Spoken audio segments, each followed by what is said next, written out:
বক্তব্য রাখছেন সালাত মুফতি মোহাম্মদ রেজাউল করিম পীর সাহেব চরমাই আমির ইসলামী আন্দোলন বাংলাদেশ।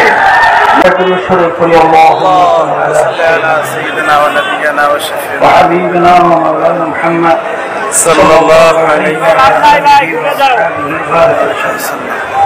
প্রতিনিধি সম্মেলনের সম্মানিত সভাপতি, মঞ্চে সম্মানিত ওলামায়ে কেরাম সহ বিভিন্ন জাতীয় নেতৃবৃন্দ, সামনে উপস্থিত রয়েছেন ইসলাম প্রেমিক, দেশপ্রেমিক আমার ভাইরা।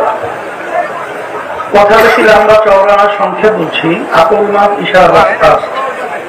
যে নাকি জ্ঞানী হয়, অল্প কথার মাধ্যমে সে পুরো বিষয়টা বুঝতে পারে। আমি আপনাদের সামনে আয়াত শরীফ তেলাওয়াত করেছি। রব্বুল আলামিন বলেছেন, হে নবী আপনি বলে দেন আমাদের সমস্ত কার্যক্রমগুলো নামাজ সহ দেশ পরিচালনাই হবে একমাত্র আল্লাহকে রাজি খুশির জন্যই হবে। যদি আজকে আমাদের বক্তব্যের সাথে ভিতরটা এক থাকতো, তাহলে এই দেশটা একটা স্বর্গের দেশে পরিণত হবে।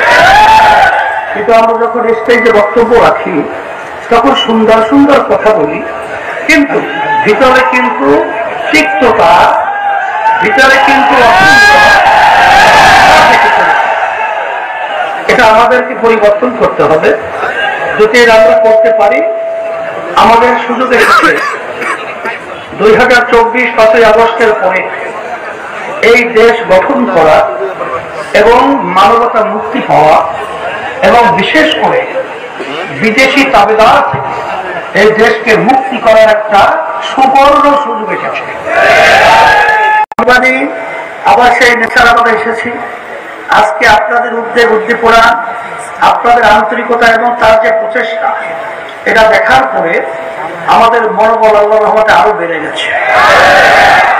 আর সবসময় একটা কথা বলে রাখতে হবে, জাতীয় নেতৃবৃন্দ স্টেজে আছে, আলহামদুলিল্লাহ আমি সকলকে, আমাকে সহ আমি বলবো যে আমরা এই দেশের সন্তান, আর ইমানের একটা অংশ হল দেশের আন্তরিকতা, মহাব্বত।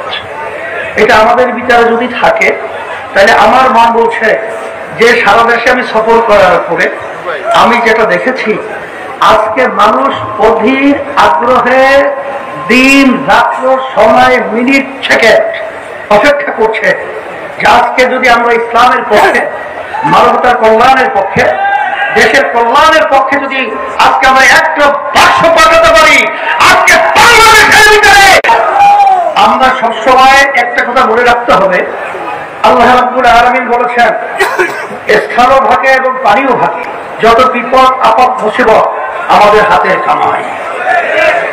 আমাদের হাতের কামাইয়ের কারণেই আজকে আমাদের দেশ হাজার হাজার মায়ের সন্তান হচ্ছে, আমাদের দেশে টাকা বিদেশে পাচার হচ্ছে। আজকে বাংলাদেশে বসে আজকে বিদেশের দাবিদারি করছে। আজকে আমাদের দেশে আমাদের